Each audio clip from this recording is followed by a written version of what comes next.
Ravina. My seminar topic is process of cheese making. Objectives of cheese making means first நம்ம எதுக்காக வந்துட்டு cheese making பண்ணுறோம் அப்படின்னா, நம்ம மில்க்கை வந்துட்டு லிக்விட் ஃபார்மில் இருக்கிற மில்க்கை வந்துட்டு சாலிட் ஃபார்முக்கு லாங் டைமுக்கு வந்து ப்ரிசர்வ் பண்ணி வைக்கிறதுக்காக சீஸ் மேக்கிங் அப்படின்ற ப்ராசஸ் கொண்டு வருவோம். இதனால் ஒரு ஃப்ளேவர், டெக்ஸ்டர், நியூட்ரிஷன் வேல்யூலாம் வந்துட்டு இம்ப்ரூவ் ஆகும். நெக்ஸ்ட் அதோட ரா மெட்டீரியல்ஸ் என்ன, கவ் மில்க், பஃபலோ மில்க், அப்புறம் வந்துட்டு ஷீப் மில்க், இந்த மாதிரி டிஃப்ரெண்ட் டைப்ஸ் ஆஃப் மில்க்லேருந்து நம்ம வந்துட்டு சீஸ் வந்துட்டு மேக் பண்ணலாம். இப்போ ஃபஸ்ட்டு ஸ்டெப்ஸ் பார்க்க போகிறோம். ஃபஸ்ட் நம்ம வந்து மில்க் வந்துட்டு பாஸ்டரேஷன் பண்ணணும். 72 டிகிரி செல்சியஸ்க்கு 15 செகண்டுக்கு மில்க் வந்துட்டு பாஸ்டரேஷன் பண்ணணும். அதுக்கப்புறம் என்ன பண்ணணும்னா பாக்டீரியா கன்வர்ஷன் இருக்குது. அதாவது லாக்டோஸ் வந்துட்டு லாக்டிக் ஆசிடியாக மாறும். அதான் வந்துட்டு பாக்டீரியா ஃபார்முலேஷன், லாக்டிக் ஆசிட் பாக்டீரியான்னு சொல்லுவோம். நெக்ஸ்ட் நம்ம வந்துட்டு கோல்டு ஃபார்முலேஷன், இந்த மெயின் வந்துட்டு கோகுலேஷன் அப்படி இதுதான் வந்துட்டு ரெனட் என்சைம்ஸ். இந்த என்சைம்ஸ் தான் வந்துட்டு சீஸ் மேக்கிங்க்கு ஒரு மேஜராக ரோல் பண்ணிக்கிட்டு இருக்குது.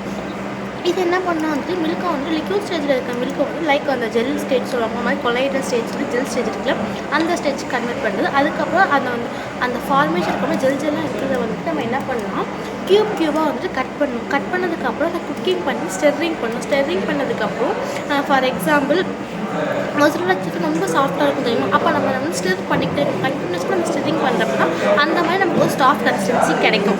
நெக்ஸ்ட்டு பார்த்தோம்னா வந்துட்டு சால்ட்டிங் பண்ணுறது, நமக்கு வந்துட்டு டேரெக்டாகவும் மிக்ஸ் பண்ணலாம். அதுக்கப்புறம் அதை ப்ரிசர்வ் பண்ணி வச்சுருக்கோம், இதுக்கப்புறம் மிக்ஸ் பண்ணலாம்.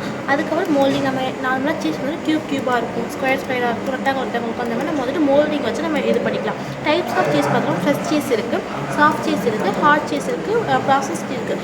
சாஃப்ட் சீஸ்னால் எப்படி இருக்கும், மொசரல்லா சீஸை நம்ம சாஃப்ட் லைக் பீஸா, பர்கர்லாம் போடுவாங்க, அதெல்லாம் வந்து மொசரல்லா சீஸ். அதே ஃப்ரெஷ் சீஸ்னால் அந்த பன்னீர் இருக்குது, அதெல்லாம் வந்து ஃப்ரெஷ் சீஸ்னு சொல்லுவோம். நெக்ஸ்ட்டு ஒரு இம்பார்ட்டன்ஸ் என்ன, ப்ரோட்டீன், விட்டமின்ஸ், நியூட்ரியன்ஸ் எல்லாமே அதிகமாக இருக்கும். இதோட மெயினாக ஒரு சேலஞ்சஸ் என்னென்னா வந்துட்டு இதுக்கு ஒரு ஹைஜீனிக் கண்டிப்பாக நம்ம மெயின்டைன் பண்ணியே ஆகணும். இது வந்துட்டு ஒரு ரெஃப்ரிஜரேட்டரில் ஸ்டோர் பண்ணி வைக்கலாம். நம்ம நார்மல் டெம்பரேச்சரில் வந்து ஸ்டோர் பண்ணி வச்சோம்னா சீஸ் வந்துட்டு மெல்ட் ஆகி சீக்கிரமாக கெட்டு போயிடும்.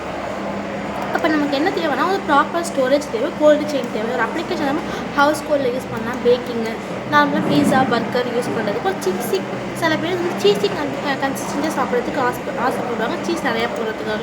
அப்போ அந்த பீஸா, பர்கரை சூஸ் பண்ணுறப்ப இந்த சீஸ் எடுத்து சாப்பிட்றப்ப சீஸ் மாதிரி வரும்ல, அதுக்குலாம் வந்துட்டு யூஸ் ஆகும். ஓகேவா? தேங்க்யூ.